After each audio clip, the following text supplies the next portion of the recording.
Nearly 700,000 people filed for unemployment last week. More unemployment claims than we saw at the peak of the 2009 recession. We will examine the promising signs for a cure to coronavirus, and perhaps more importantly, the promising signs that President Trump is ready to free us from the dictatorship of public health experts. Then, mainstream media journalists humiliate themselves because today is a day ending in Y, and the New York City government publishes a helpful guide on how to have sanitary group sodomy during the pandemic. All that and more. I'm Michael Knowles, and this is The Michael Knowles Show.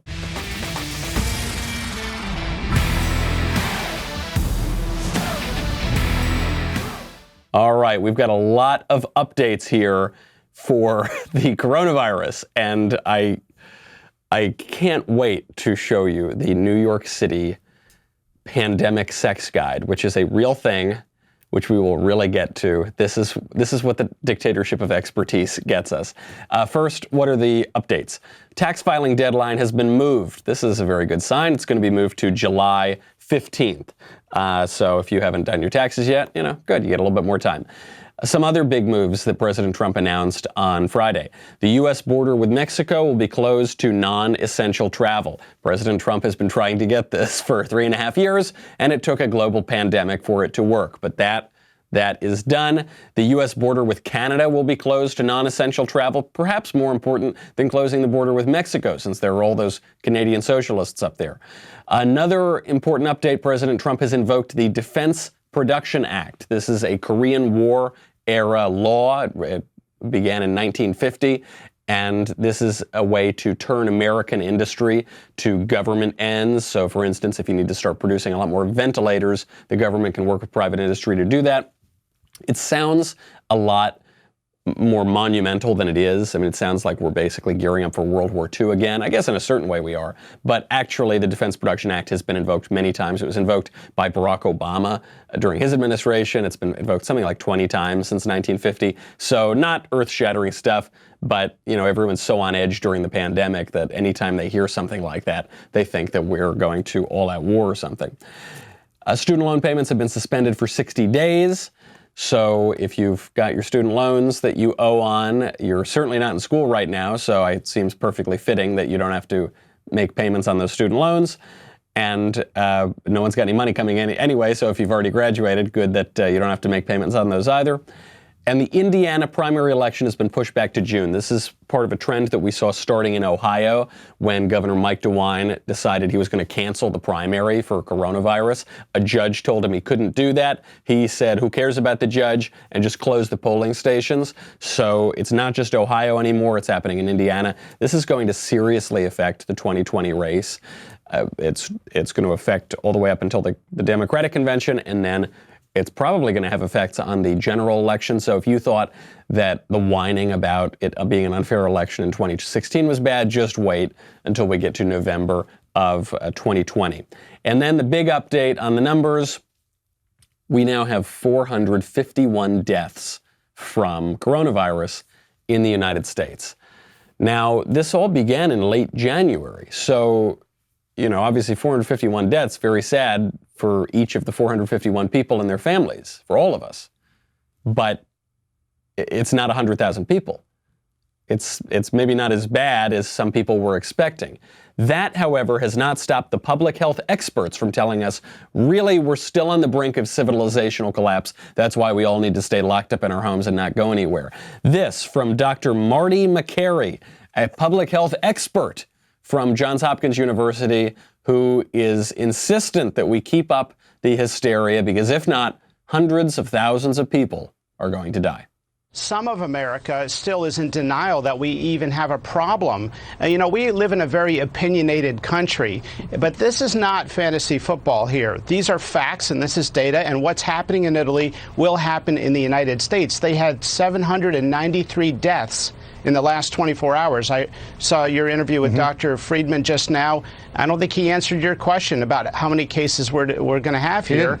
We're going to have hundreds of thousands of deaths, and we're going to have millions of people with the infection. That's based on the data of Italy extrapolated to our population. What they're experiencing now is over 4,000 Americans dying per day when we get to their point in the infection.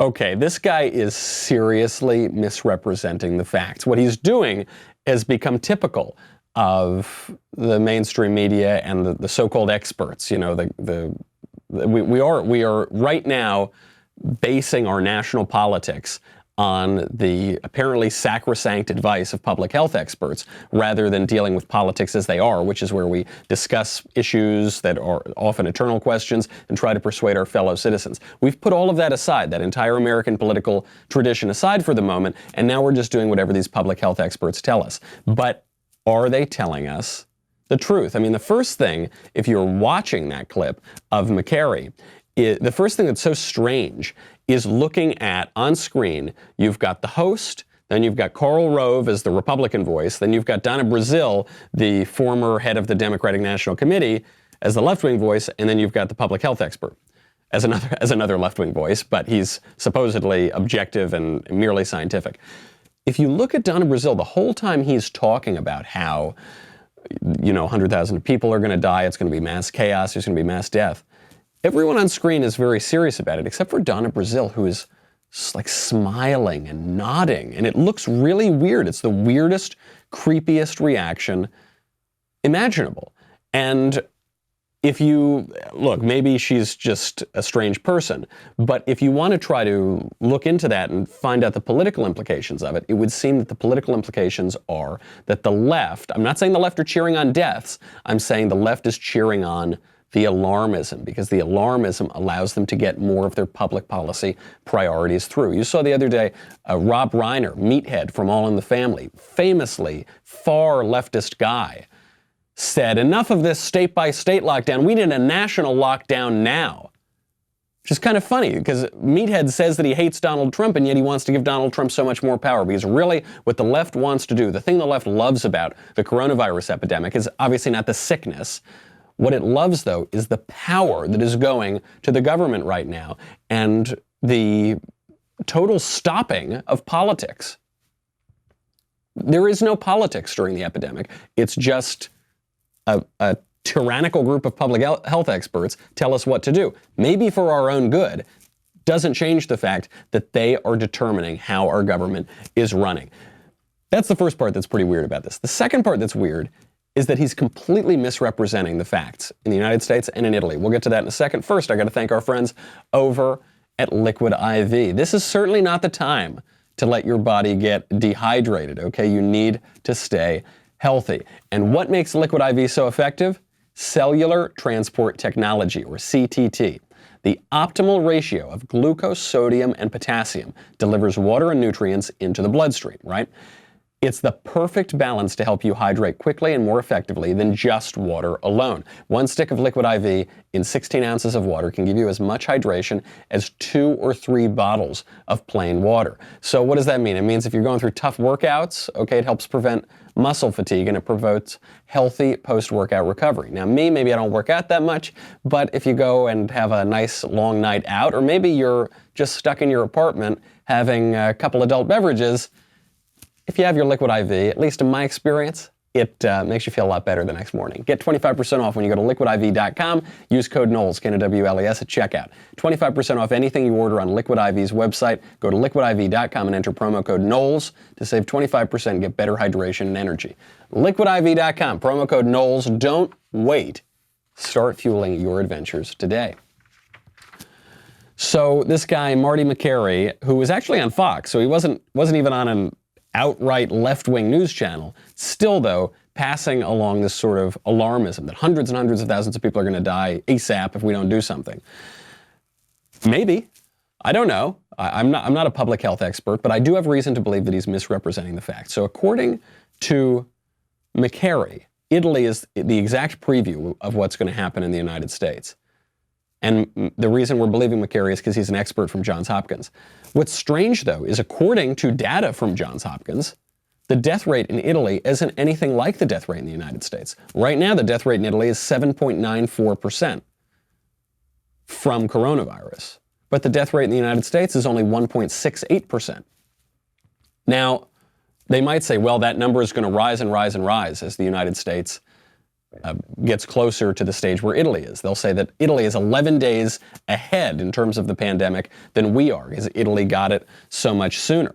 But that doesn't seem to be true. If you even track Italy and the United States day by day, we did it last week. I think it was last Wednesday or Thursday.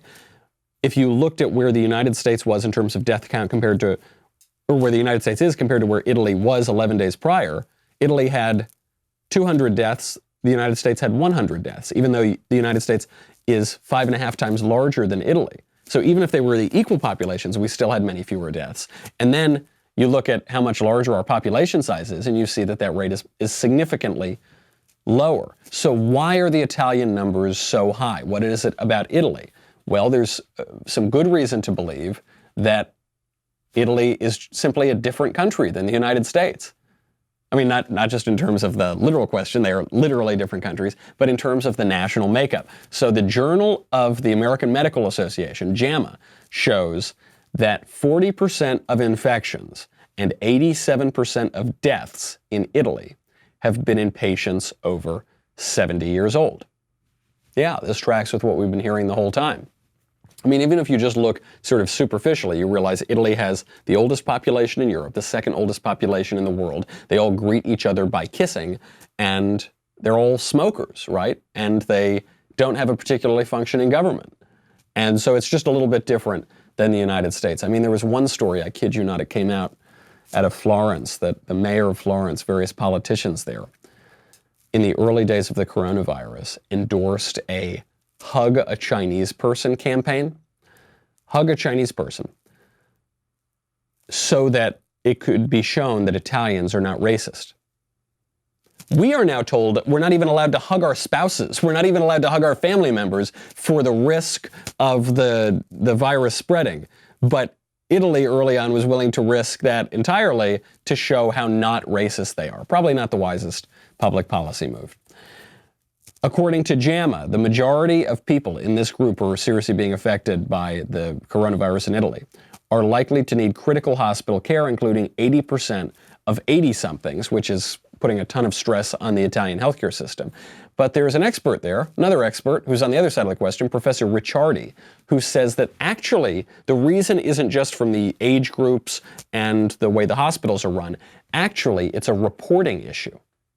So he says, quote, "The way in which we code deaths in our country is very generous in the sense that all the people who die in hospitals with the coronavirus are deemed to be dying of the coronavirus." That means if you go in and you've got coronavirus, right? So you're 84 years old, you've got coronavirus, you're admitted to the hospital. Also, you've got stage 4 pancreatic cancer. Also, you've got pneumonia. Also, you had a stroke last week. If you are admitted to the hospital with coronavirus and you die there, then it will be recorded in Italy as you have died from coronavirus. But that's very confusing because there's a good chance that person would have died a week later anyway, whether they had coronavirus or not. So how do you track it? We have this tracking problem in America too, although I think I actually have the solution, and it's going to put a lot of left-wingers in a bad position when they try to extrapolate the last 2 weeks and make it into a national power grab policy. We'll get to that in a second. First, I got to thank our friends over at LifeLock. So it's tax season. Luckily, the deadline was extended. I'm sure you are sending a lot of information around, and you probably will be now for the next few months. During tax season, your name, your social security number, lots of valuable information about yourself is emailed around a lot more than usual. Criminals can steal information from your devices and sell it on the dark web, or they can use it to commit identity theft, or they can do both.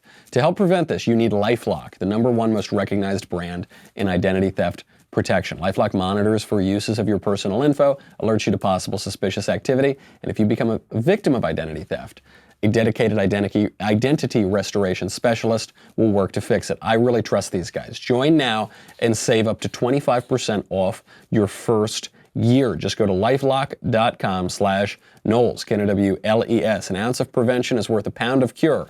That is lifelock.com/Knowles, Knowles, for 25% off. So you've got this big recording issue in Italy. There was one analysis of this showed that you might be able, if you got rid of the recording issue and you just looked at people who died directly, immediately of the coronavirus, primarily of the coronavirus, you could bring down their death numbers by something like an order of magnitude. But it depends on how you look at it. So we have this in the United States too. A big scare example came out last week here in my own city of Los Angeles. We'd been hearing 80-year-olds die of coronavirus, 75-year-olds maybe, but people who are young do not. Until last week we heard of a 34-year-old guy in LA who died from the coronavirus. I think he had just gone to Disneyland. So he was in a very crowded place, made it even scarier. That is a scary headline, especially if you are someone about my age. What they buried in the article, though, is that this guy had underlying health conditions, and some pretty serious ones. He had a lifelong history of asthma, of frequent bronchitis, and then as recently as 3-4 years ago, he had testicular cancer. So he was treated for cancer. This is no easy treatment. And then he got coronavirus. Those details are relevant here because something tells me that the health of somebody who doesn't have those chronic conditions, who hasn't recently been treated for cancer, is quite different than somebody who has. So how do you figure out who is right? There are two groups of people right now, as I see it. There are the people who say that shutting down the world economy, pausing everybody, locking everyone in their apartments is perfectly reasonable and there should be no end in sight, and really, if anything, we underreacted. So the Democratic governor of New York summed up this view, Andy Cuomo. Andy Cuomo has now, all the left-wing governors are trying to one-up each other. So, Governor Newsom in California does something, Andy Cuomo wants to do more than that. Or the local mayors, Eric Garcetti in LA does something because the leftist mayor of San Francisco does something, so then the governor wants to do it right. They're all one-upping each other. Andy Cuomo said of his policy to more or less lock down the state, he said, if everything we do saves just one life, I'll be happy. Now, how are you going to argue with that sentiment? You don't care about human life? That's the conclusion. If you don't want to do everything that Andy Cuomo's done, then you don't care about human life. Now, of course, this policy is absurd. None of us actually believe it's true. 90 people, 100, actually I think the number is closer to 100 or 102 people die on average in car accidents every single day. So we should ban cars, right? Because there we wouldn't just be saving one life. We'd be saving 102 lives a day. 102 people who would go home to their families every day if we got rid of automobiles. So do you not support getting rid of automobiles? What, you don't care about human life? You're not as wonderful and moral a person as Andy Cuomo? No, of course not. That's not the takeaway from that. I mean, even just consider what Andy Cuomo is saying. He's saying, if we stop the global economy and that saves one life from the coronavirus, it was worth it. How many lives are going to be ended because we stop the global economy? I mean, just forget about how the supply chain is going to affect people. Forget about how all of the confusion is going to affect people's lives. Just consider everyone losing their jobs. Record number of people have applied for unemployment. We'll get to that in a second. When people lose their jobs, suicide ticks up. I personally know of 2 people who have killed themselves or 2 people who have tried to kill themselves. One person who succeeded because of this shutdown, coinciding with this shutdown. These weren't, you don't need to send sympathy or anything, and these were not like close friends of mine. But these are stories that I've heard of from friends of mine. So I'm only one degree removed from them. How many more stories are there like that? Okay, if just me, just I, have heard of 2 people doing this, one of whom succeeded at it, what's going on around the country? Already, let's say one person lives from coronavirus, but then one person kills himself because he lost his job. If we're taking a purely utilitarian calculus here, probably wasn't the smartest thing to do, right? That's Andy Cuomo's calculus here. That's one group of people. And I think what they're saying is indefensible, but it's emotionally very compelling. The other group of people think maybe it wasn't the greatest idea to shut down the global economy. Maybe it was, maybe it wasn't, we just don't know. That's the group of the skeptics. So there's the people who say, grind everything to a halt. Please install Dr. Fauci as our world ruler who will tell us everything to do, a wise and noble emperor. And there's the other group that says, maybe we need to balance different things. Maybe we shouldn't just focus with 100% myopia on the coronavirus. This is what is meant by the dictatorship of public health experts. There's a leftist idea that the people we should put in charge are the experts. And this has been the leftist idea for hundreds of years now. If you're the public health expert, then you've got to run all of public health policy. If you're the environmentalist expert, you've got to run all environmental policy. Now, the trouble is, all these different areas of policy affect one another. If you're the economic expert, you got to run all of economic policy. They all affect one another. And so there's a conservative idea, which is that, of course, we should listen to the opinion of experts. Of course, we should look at the data, look at science. But the experts are actually the last people we should put in charge, because the experts, by definition, their whole career has been putting on blinders. So all they can see is their one field of expertise. But actually, in governance, in politics, you need to take off the blinders. You need to have generalists in charge so that they can not miss the forest for the trees. That group of people who are, say, maybe the skeptics or who are trying to balance other priorities here as well, I certainly count myself in that group. I suspect most of you count yourselves in that group. How do we figure out who's right? I have a solution. But first, I've got to thank our friends over at Ebb Sleep. You having trouble falling asleep these days? I suspect maybe you are. Maybe you got some worries on your mind. I know just about everybody has worries on their mind these days. If you've tried everything from pills to pillows with little success, it's time for you to try Ebb. Ebb Sleep is a wearable solution that fits over the forehead and gently and precisely cools the forehead to reduce those racing thoughts, allowing people who suffer from sleeplessness to drift more comfortably into a deeper, more restorative sleep. The mind's normal way of dealing with stress and challenges is to be on guard. It's to be vigilant. It's like when you're all tense at night and you can't fall asleep. That's the reverse of what is needed for a restful night's sleep. But brain imaging studies followed by 3,800 nights of clinical studies by renowned sleep researchers revealed a revolutionary new way to sleep, and that is Ebb. I highly recommend you try this. I have slept with it. It is unbelievable. It is an unbelievable solution. I've never seen anything like it. It really does cool your mind, cool your racing thoughts. You've got to check it out.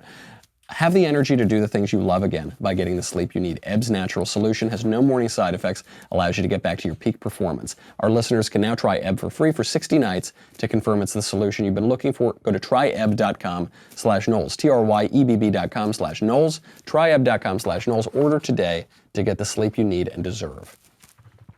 How do we figure out who is right here? You can't do it by simply counting deaths from coronavirus. You can't do it by the counterfactual either. You can't say, well, had we not done these measures, then the numbers would have been the same, right? Because all we know is the effect of what we actually did, right? What you'll hear from the power grab people at the end of all of this, even if we lock down the whole country, and we get to the end of it, we crash the global economy, and let's say only 50,000 people die, something comparable to a flu epidemic. What they will say is, we had to do what we did, because if not, 10 gazillion people would have died. And you would have no way of proving that wrong. Except this one. The way to count the effectiveness of these policies is to first factor in all the people who would have died anyway, even without coronavirus. This would fix the recording problem in Italy. So every single day, about 7,500 people die in the United States of heart disease, car accidents, all sorts of ailments. People die. I know that we forget this in our materialistic culture, but people do die. So 7,500 people die per day. What we now need to do, and that takes in seasonal flu, that takes in all other sorts of epidemics. What we need to do to figure out the true death toll from coronavirus, both in the United States, in Italy, elsewhere, is simply figure out how many more people died per day. Now, by the way, you can't take it just day by day because that's an average. So you have to look at exactly how many people died different seasons of the year.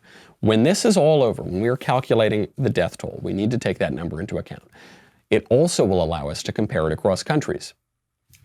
Is our response like Italy? You know, that expert who went on TV, McCary, at the top of the show, he seems to think that we're exactly like Italy. Some people want to point out that actually our response has been quite different from Italy. We don't have hugging campaigns. We have social distancing campaigns here, for one example. We closed down the border much earlier. If the number is massive of extra deaths from coronavirus here and elsewhere in the world, we will know that we did the right thing. If the number is not massive, if the number is more comparable to, say, a flu epidemic, we will know that we perhaps overreacted. We will be able to hold to account people who stoked the hysteria. Now, luckily, President Trump gets it. The left doesn't get it. The left is going bonkers, and they're posting a lot of weird videos and weird sex guides around the internet, which we will get to. But President Trump is showing evidence that he really does get it, and he's smacking down the mainstream media all the while to show it. We'll get to that in a second. First, I got to thank our friends over at the Daily Wire website, actually. Not even our friends at a regular sponsor. I got to thank our members and our All Access members. If you haven't had a chance to see some of our new content called All Access Live, you should head over to dailywire.com and check it out. Jeremy and Ben kicked this off last week, and then we all did live streams each day over at dailywire.com. We're going to continue that all this week at 8 p.m. Eastern, 5 p.m. Pacific. This is a very relaxed show. Okay, this is not one of our highly produced, totally organized news shows. This is just a way to hang out because, well, that's all we're doing these days in our quarantine. The show is intended for our All Access members, but during this national emergency and time of isolation, we've opened it up to all of our members, and in doing so, we've accelerated the launch a little bit. So please let us know what you think of that. If you're around at 8 p.m. Eastern, 5 p.m. Pacific tonight, join us over on the All Access Live show, dailywire.com. Head on over there, subscribe. You will not regret it. We'll be right back with a lot more.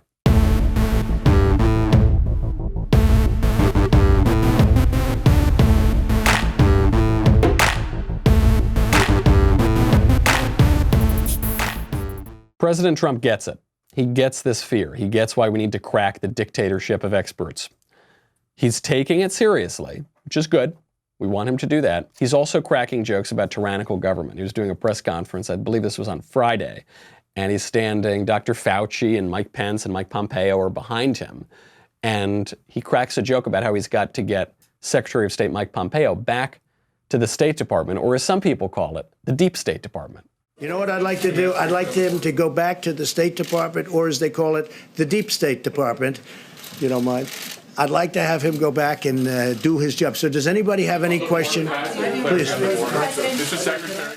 So the greatest part of this exchange is, first of all, Trump is not allowing this pandemic to cower him. He's not allowing it to force him into retreat and to defer simply to the dictatorship of experts. But when you look at the chief expert in the country, Dr. Fauci, who's been doing a very good job, the minute that Trump says the Deep State Department, you see this smirk just tick up on Fauci's face, and you can see he's just trying to suppress a laugh, so his mouth is all sort of contorting. Then he just puts his head down, he's like scratching his forehead so that he can hide his smile. He's obviously getting a kick out of it.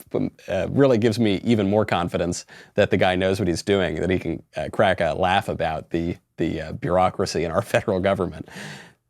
The next aspect of Trump's response that is really giving me confidence is a tweet he sent out last night. All caps, that's how you know that a Trump tweet is really serious. He tweets out, quote, "We cannot let the cure be worse than the problem itself. At the end of the 15-day period, we will make a decision as to which way we want to go!" Exclamation point. Love this. My man, that's exactly what you need to say right now. Because right now we're in quarantine. We've been in quarantine for like 7 days or so. And the thing that's making the markets tank, the thing that's making people freak out, is we don't know when the end is going to be. Is this going to drag on for 2 weeks, 2 months, 18 months? I don't know. We got to wait for the experts to tell us how to live our lives, I guess. And whatever they say, that's what we're going to do. Give up our liberties. Don't go to mass. They close churches everywhere. That's cool. That's fine. You take all of our freedoms, take everything that we want to do indefinitely. I don't think so.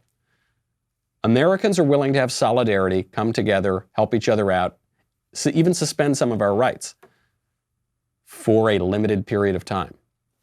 We need to know when that comes to an end. And this 15-day period was what they talked about at the beginning. 15 days to stop the virus or to slow down the spread of the virus. Cool. I'll be a sport for 15 days. Won't be a sport for 15 months. Won't be a sport for 15 years. Need an end date. And so that end date now, it looks like it would be about March 30th. I really hope that President Trump sticks to this. And barring some seriously evidenced catastrophe on the horizon, if we don't extend it, I want him to end it at 15 days. There were almost 694,000 new unemployment claims between last Monday and last Wednesday.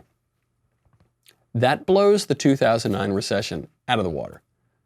It actually blew past the 2009 recession. How much longer are we going to let that go on? Are we going to let the unemployment rate get up to 30%? Maybe it's already going to go there. Are we going to let it stay there for months and months, crash the economy? Probably not a great idea. There are unintended effects of that our public health experts simply cannot factor in. The media are furious at Trump for trying to remind people that this is going to end quickly, for trying to find a quick solution to this. They're furious at Trump because he attacked a reporter over this exact question. He called an NBC journalist a terrible reporter for asking Trump what he would say to Americans who are scared. That's the narrative. The narrative the mainstream media is putting out for you right now is that a reporter asked a perfectly legitimate question. Mr. President, what do you say to Americans who are scared? And Trump, unhinged, crazy, up against a wall, couldn't give an answer to this question. And it was such a horrible moment for Trump. The exchange came after President Trump announced the possibility of a breakthrough regarding a cure to coronavirus. A drug called chloroquine, and some people would add to it hydroxychloroquine. So chloroquine or hydroxychloroquine. Now, this is a common malaria drug.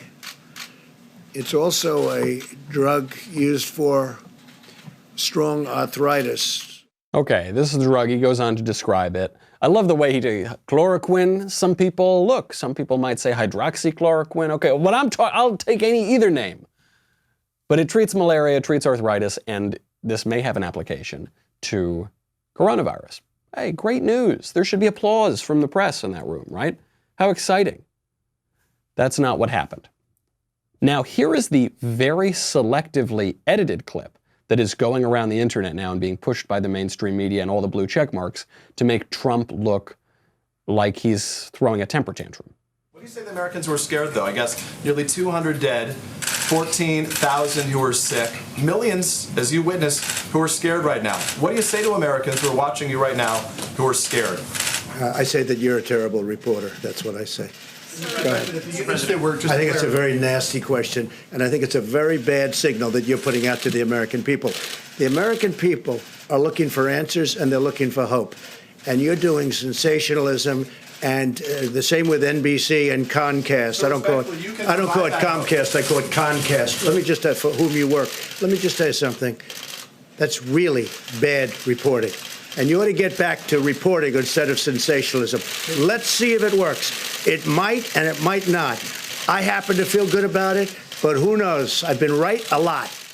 All right. Trump, very forceful. He has been right a lot, but the response from most people when they see that clip is they say, it was a totally fair question. It was a totally outrageous response. Look, he was just asking, what do you say to Americans who are scared? Trump can't answer that one, that softball, right? Wrong. Because that was Alexander's follow-up to the first extraordinarily biased series of questions. Here's the real clip. Dr. Fauci said there is no magic drug for coronavirus right now, which you would agree. I guess on this issue, I think we only disagree a little bit. Sorry. I disagree. Maybe and maybe not. Maybe there is, maybe there isn't. We have to see. We're going to know. Is it possible that your impulse to put a positive spin on things may be giving Americans a false sense of hope? No, I don't think so. Misrepresenting the preparedness right now. No, I don't think so. I think that I think it's got the not yet approved drug. Such a lovely question. Look, it may work and it may not work. And I agree with the doctor, what he said. May work, may not work. I feel good about it. That's all it is, just a feeling. I'm a smart guy. I feel good about it. And we're going to see. You're going to see soon enough. That's the prelude to Trump going off on the reporter. Then he goes, yeah, but what do you say to Americans who are scared? He goes, you're a terrible reporter. You keep interrupting me. You keep asking these condescending questions. I mean, from the very beginning, Peter Alexander from NBC, his question is, hey, there's no magic drug. It's not how condescending, the word magic. Hey, Mr. President, what do you think? Look, the way that you always put a positive spin on things, you know how you exaggerate and lie, you liar. Yeah, well, what do you think? Don't you think that's giving Americans a false sense of hope? Really, they're all going to die, aren't they? They're all going to die. Tell them they're all going to die. And then Trump starts to answer, and Peter Alexander keeps speaking, keeps interrupting him as he's answering. Frankly, I think Trump held his temper very well until the very end. He goes, hey, Buster, you're a terrible reporter. You're a hack. Your outlet is a hack outlet, and you're not helping the situation here. You're not reporting the news, first of all, and you're scaring people, and you're doing sensationalism, and you're trying to make the situation worse. Absolutely right. But then it gets even better. The most outrageous part of all of this, don't forget, this was in response to Trump saying, there's this drug called chloroquine, which might help. It's showing some promise. Media pile on him. Peter Alexander, this is false hope. Andy Cuomo, Democratic governor of New York, gives almost the exact same press conference, touting in almost the exact same terms the exact same drug. Here he is. We're also implementing the trial drug. We have secured 70,000 hydrochloroquine, 10,000 Zithromax, from the federal government. I want to thank the FDA for moving very expeditiously to get us this supply. Okay. That's basically the same exact news conference that Trump gave. Tone is always a little bit different, but the substance of it, identical. When Trump does it, it's a false sense of hope. What happens when Andy Cuomo does it? Brian Stelter, CNN, take it away. It's been a remarkable show of leadership by Governor Cuomo in recent days. He's providing hope, but not false hope. Not false hope. That's what Trump peddles. When Trump is using the exact same words that Andy Cuomo is using, that's false hope. When Andy Cuomo does it, that's real hope, not false hope. This is CNN, facts first, mainstream media. And then, because look, maybe you say, okay, look, they're both left-wing outlets, NBC and CNN. Maybe they just had a different take on this. No. John King on CNN goes on CNN and explains in coarse, vulgar language why President Trump's reaction to Peter Alexander was totally outrageous. It was BS. I sat in that room for just shy of 10 years. It was a perfectly valid question, and what the president did to Peter Alexander is reprehensible. The American people are looking for answers. They do want hope. They do want support, Mr. President. That was a very fair question. Our Caitlin Collins is in the briefing room right now. She was there for that contentious briefing. Caitlin, this is a Trump trademark. This is a Trump trademark. It was striking that this came, this forgive me, bullshit attack on fake news came just moments after the Secretary of State said the American people need to be careful about where they get their information and go to sources they can trust. I get there are at times disagreements. There are at times contention between politicians and reporters. That was a 100% legitimate question with no hype, no shade, no bias. He just wanted to attack. No bias, no shade, no hype, nothing. No, not at all. But hey, by the way, that was BS. That was outrageous. That was terrible when Trump did it. But Andy Cuomo, wow, not giving anyone false hope. Thank good. I mean, no reporter would ever even dare to ask him the question that they asked Trump. Well, of course not. He's peddling true hope, not false hope. What a clown. What a total clown that guy is. First of all, do you remember when journalists didn't have to use four-letter words on national television in their news reports? Well, I guess you'd have to remember all the way back to when there were actual journalists and reporters out there and not leftist hacks just taking any pot shot they can at the president, even when it swings back and humiliates themselves. The New York City government, speaking of humiliation, the New York City government has published a guide to having sex during a pandemic. You think the vulgar language used by John King on CNN was bad? Just wait until you hear the actual public health recommendations from the New York City government. I am not exaggerating when I tell you this document, Sex and Coronavirus Disease 2019, is the filthiest document I have read in quite some time. I will just give you the highlights. And if you have young children, you should cover their ears for the next 2 minutes. All New Yorkers should stay home and minimize contact with others to reduce the spread of COVID-19. But can you have sex? Here are some tips for how to enjoy sex and to avoid spreading COVID-19. Enjoy? All right, that's kind of weird. That's not usually like clinical public health language, but that's fine. We still have a lot to learn about COVID-19 and sex. Have sex with people close to you. You are your safest sex partner.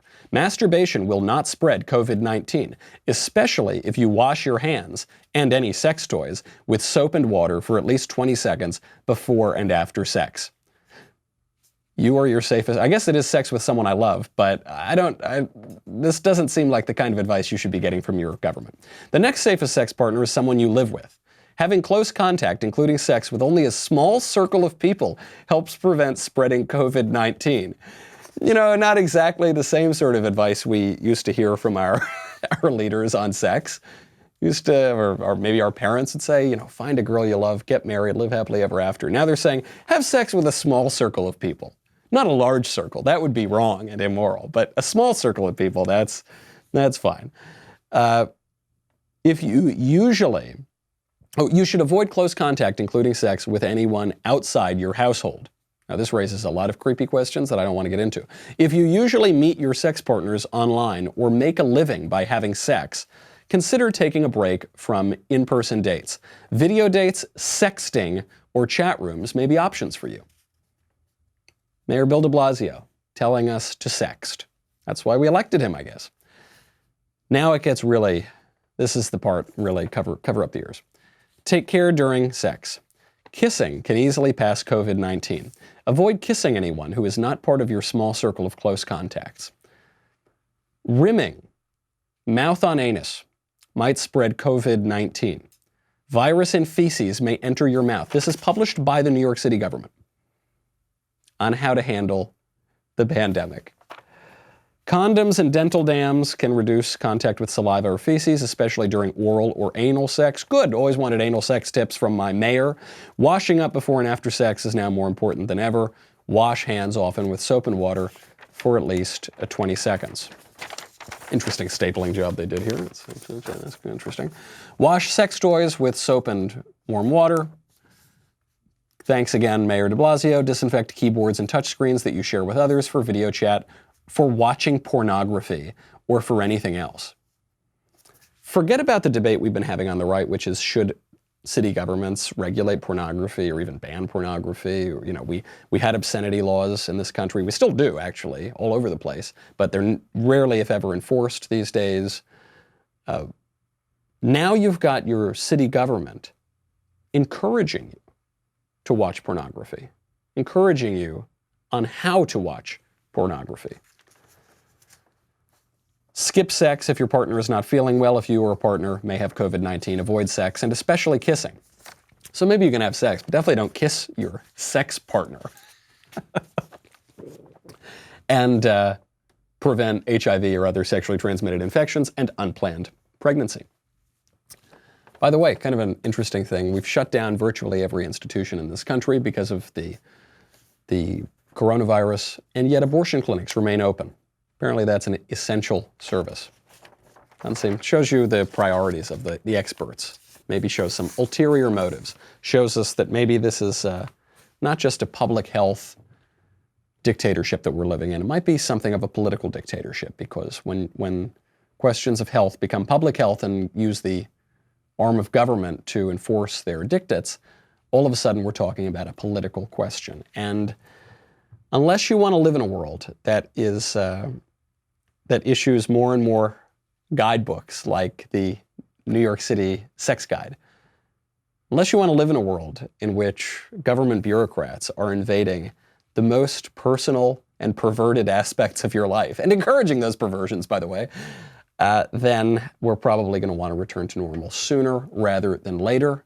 We will listen to the public health experts as they guide us on that way, but ultimately, we will have to make the decision ourselves. That's our show. We got a whole lot more to get to. We'll have to do it tomorrow. In the meantime, I'm Michael Knowles. This is The Michael Knowles Show. See you then.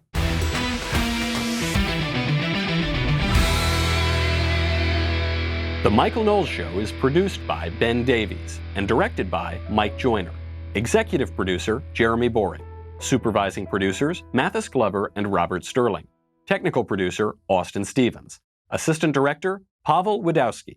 Editor and associate producer, Danny D'Amico. Audio mixer, Robin Fenderson. Hair and makeup, Nika Geneva. Production assistant, Ryan Love.